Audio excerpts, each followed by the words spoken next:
CTET September 2026-এ যেটা হচ্ছে সেটার যে এক্সাম প্যাটার্ন রয়েছে আজকের ভিডিওতে সেটা আমরা দেখবো যে কোন কোন প্রশ্ন আসে, টপিক কী কী আছে, কতগুলো প্রশ্ন আসে এবং এলিজিবিলিটি ক্রাইটেরিয়া সেটাও আমরা দেখব। প্রথমে আমরা পেপার 1 দেখে নিই। যারা এইচএস পাস ক্যান্ডিডেট এবং তার সঙ্গে ডিএলএড রয়েছে শুধুমাত্র তারাই পেপার 1 দিতে পারবে। এক্ষেত্রে কিন্তু বিএড যারা করেছেন তারা অ্যাপ্লিকেবল হবে না। বিএড করলে আপনাকে পেপার 2 দিতে হবে। তো পেপার 1-এ বা পেপার 2-তে দুটোর ক্ষেত্রে কমন যে বিষয়গুলো সেটা হচ্ছে কোশ্চেন টাইপ কী হয়, এমসিকিউ হয়, মাল্টিপল চয়েস কোশ্চেন্স হয়। কতগুলো কোশ্চেন থাকে? কোশ্চেন থাকে মোট 150টা এবং প্রত্যেকটা কোশ্চেন 1 মার্ক করে ক্যারি করে, কোনো নেগেটিভ মার্কিং নেই। ডিউরেশন কতক্ষণ? ডিউরেশন হচ্ছে 2.5 ঘন্টার।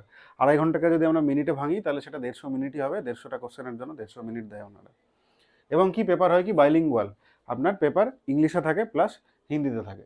এবার বিষয়টা হচ্ছে যেটা আপনি ল্যাঙ্গুয়েজ নেবেন, ধরুন আপনি বাংলা ল্যাঙ্গুয়েজ নিলেন পেপার ল্যাঙ্গুয়েজ 1-এ, সেক্ষেত্রে সেটা কিন্তু শুধু বাংলাতে থাকবে, অন্য ল্যাঙ্গুয়েজে থাকবে না। এটা হলো বিষয়।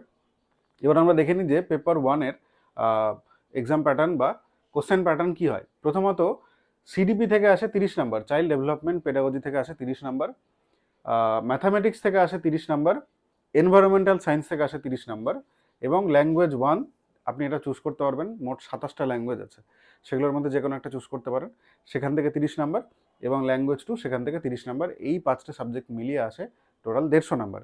এখানেও কিছু ভাগ রয়েছে, যেমন ম্যাথামেটিক্সের মধ্যে ভাগ আছে, ইভিএস এর মধ্যেও ভাগ রয়েছে, মানে শুধু সিডিপি বাদ দিয়ে বাকি সবার মধ্যে ভাগ রয়েছে। ভাগটা কি? ভাগটা হচ্ছে এটাকে 50-50 ডিস্ট্রিবিউট করা হয়। এই যে ম্যাথামেটিক্সের 30টা কোশ্চেন, এর মধ্যে 15টা কোশ্চেন আসে ম্যাথামেটিক্সের সাবজেক্ট থেকে, অর্থাৎ ম্যাথ করতে দেয়, একদম ডিরেক্ট ম্যাথ করতে দেয়। বাকি 15টা কোশ্চেন আসে যে আপনি ম্যাথ কী করে করাবেন ম্যাথামেটিক্সের পেডাগজি থেকে, আপনি ম্যাথ কী করে বাচ্চাদেরকে পড়াবেন, বাচ্চার যদি ম্যাথ বুঝতে কোনো সমস্যা হয় তার সামনে আপনি কী করে রাখবেন যাতে সে সহজে বুঝতে পারে। এগুলো পেডাগজি রিলেটেড প্রশ্ন, এগুলোর সঙ্গে কিন্তু ম্যাথের কোনো কানেকশন নেই, ডিরেক্ট যোগ বিয়োগ গুণভাগের কোনো কানেকশন থাকে না। একইভাবে ইভিএস এর ক্ষেত্রেও তাই, 15টা কোশ্চেন ডিরেক্ট ইভিএস থেকে থাকে এবং ইভিএস এর থিম রয়েছে, সেই থিমগুলো আমাদের ব্যাচে পড়ানো হয়। সেই থিম ওয়াইজ পড়লে কিন্তু ইভিএস এর কোশ্চেনও পারা যায়, খুব বেশি পড়তে হয় না। বাকি 15 নম্বর থাকে যে আপনি ইভিএস কী করে পড়াবেন, অর্থাৎ ইভিএস পেডাগজি। ল্যাঙ্গুয়েজ 1-এর ক্ষেত্রেও তাই, ল্যাঙ্গুয়েজ 2-এর ক্ষেত্রেও তাই। ল্যাঙ্গুয়েজ 1-এ বা ল্যাঙ্গুয়েজ 2-তে কম্প্রিহেনশন থাকে 15 নম্বরের, মানে গদ্য দিয়ে দেয়, একটা দিতে পারে বা দুটো দিতে পারে, সেখান থেকে 15টা কোশ্চেন থাকবে গদ্য থেকে ডাইরেক্ট। বাকি যে 15 নম্বর থাকলো সেটা হচ্ছে ওই ল্যাঙ্গুয়েজটা আপনি কী করে পড়াবেন বা ল্যাঙ্গুয়েজ অ্যাকুইজিশন, ল্যাঙ্গুয়েজ লার্নিং, এগুলো থেকে থাকে, ল্যাঙ্গুয়েজ পেডাগজি থেকে থাকে। একইভাবে পেপার 2-তে আমরা দেখব যে পেপার 2 এবং পেপার 1-এর 90 নাম্বার একই হয়। কোন 90 নাম্বার? চাইল্ড ডেভেলপমেন্টের যে 30 নাম্বার ওখানে ছিল, এখানেও চাইল্ড ডেভেলপমেন্টের 30 নাম্বার। এটার তুলনায় এটার কোশ্চেন একটু লেন্দি হয়, কঠিন হয় না, লেন্দি হয়। দ্বিতীয়ত হচ্ছে ল্যাঙ্গুয়েজ 1, মানে আপনি ওখানটাতে যেটা বাংলা চুজ করবেন বা যাই চুজ করবেন, এবং এখানটাতে ল্যাঙ্গুয়েজ 3।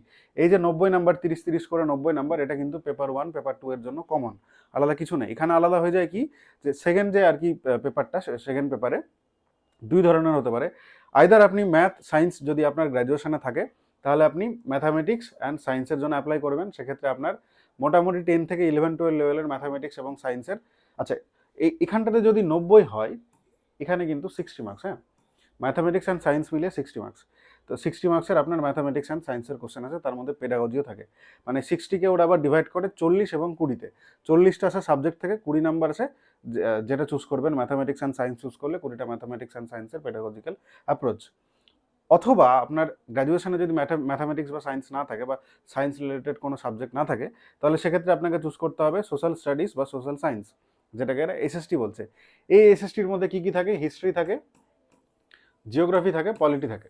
এই 90 নম্বর ফিক্স, এটা সবাইকে দিতে হবে পেপার 2-তে।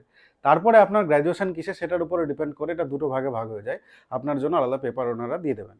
আপনি যদি এসএসটি ব্যাকগ্রাউন্ডের হন তাহলে আপনাকে এসএসটির পেপার দেবে, আপনি যদি ম্যাথ অ্যান্ড সায়েন্স ব্যাকগ্রাউন্ডের হন তাহলে আপনাকে ম্যাথ অ্যান্ড সায়েন্সের পেপারটা দেবে, সেটাতে 60 নাম্বার করে থাকে। আমাদের এখানে সব কিছুই পড়ানো হয় এবং ম্যাথ অ্যান্ড সায়েন্সের বা এসএসটির পেডাগজিও পড়ানো হয়, এসএসটির এই সবগুলো সাবজেক্ট পড়ানো হয়। সিডিপি তো আমাদের এখানকার খুবই স্ট্রং, এখানেও ল্যাঙ্গুয়েজ যা আছে, ল্যাঙ্গুয়েজের পেডাগজি, ল্যাঙ্গুয়েজের সাবজেক্টিভ প্রশ্ন সবই পড়ানো হয়। এটার এলিজিবিলিটি নিয়ে একটু বলে দিই, যারা ডিএলএড এবং গ্র্যাজুয়েশন আলাদা টাইমে করেছো তারা কিন্তু এটাও দিতে পারবে। অর্থাৎ তোমার ডিএলএড এবং গ্র্যাজুয়েশন যদি আলাদা সময়কালে করা থাকে তাহলে তুমি পেপার 1 পেপার 2 দুটোর জন্যই অ্যাপ্লাই করতে পারবে। যদি আপনার বিএড থাকে এবং গ্র্যাজুয়েশনে 50% মার্কস থাকে তাহলে আপনি পেপার 2 এর জন্য এলিজিবল। এই হলো বিষয়, অর্থাৎ বিএড থাকলে বা ডিএলএড থাকলে এটা দিতে পারবে, আর ডিএলএড থাকলে এটা দিতে পারবে। বিএড থাকলে কিন্তু পেপার 1 দেওয়া যাবে না। বাকি আমাদের বিষয় একটু বলে দিই। আমাদের এখানে এরকম স্মার্ট বোর্ডে ক্লাস হয়, ফুল ক্লাস রেকর্ডিং দেওয়া হয়, ম্যাটেরিয়ালগুলো আমাদের প্রিভিয়াস ইয়ারের কোশ্চেন্স বেসড করে এবং প্রিভিয়াস ইয়ারের অনুযায়ী থিওরি বানানো হয়, এবং ডাটা ডিভেন প্র্যাকটিস করা হয়, মানে উল্টাপাল্টা কোনো কিছু প্র্যাকটিস করানো হয় না, সব প্রিভিয়াস ইয়ারের কোশ্চেন ধরেই আমরা কিন্তু পড়াই। আর এটা হচ্ছে আমাদের প্রিভিয়াস ব্যাচের, এনারা আর কি সিটেট পাস করেছিলেন, এদের মধ্যে অনেকেই সিটেটের বোথ পেপার একবারে পাস করেছেন, আর যাদের বিএড ছিল তারা একটা করে পেপার পাস করেছেন। আমরা মাত্র 3 মাস পড়িয়েছিলাম, তাতে এনারা পাস করেছেন। এবার সেক্ষেত্রে তোমরা যদি আমাদের ব্যাচে ভর্তি হতে চাও তাহলে এই নাম্বারে ফোন করতে পারো। আমাদের অফলাইন ব্যাচে সিট খুব লিমিটেড, খুব তাড়াতাড়ি যোগাযোগ করতে হবে। এই নাম্বারেও ফোন করতে পারো, হোয়াটসঅ্যাপ করতে পারো। আমাদের অফলাইন ব্যাচ হচ্ছে ইংলিশ বাজারে। এছাড়াও আমাদের অনলাইন ব্যাচ রয়েছে, সেটা তোমরা এই নাম্বারে ফোন করে যোগাযোগ করলে আমরা ডেমো ক্লাস পাঠিয়ে দেবো। সেই ডেমো ক্লাস ভালো লাগলে তোমরা সেই অনলাইন ব্যাচে নিজেকে এনরোল করতে পারো। বাকি আরেকবার আমি টাইমিংগুলো বলে দিই পরীক্ষার বিষয়ে, সেটা একটু জানার দরকার, কারণ ফর্ম ফিল আপ অনেক সময় হয় কি যে আমরা ভুলে যাই ফর্ম ফিল আপ করতে, সেই জিনিসটা যেন না ঘটে সেজন্য আমি একটু পরীক্ষার টাইমগুলো বলে দিই।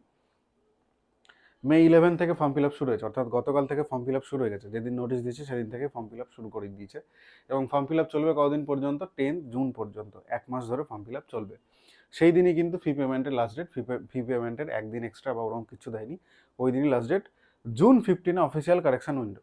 কিন্তু চেষ্টা করবে ফর্ম ফিল আপ একবার যখন করছো সেটাতে ভুল না করার, কারণ পরবর্তীকালে তুমি হয়তো ঠিক নাও করতে পারো, তুমি যে জায়গাটায় ভুল করলে সেটা হয়তো ঠিক করার সুযোগ নাও দিতে পারে।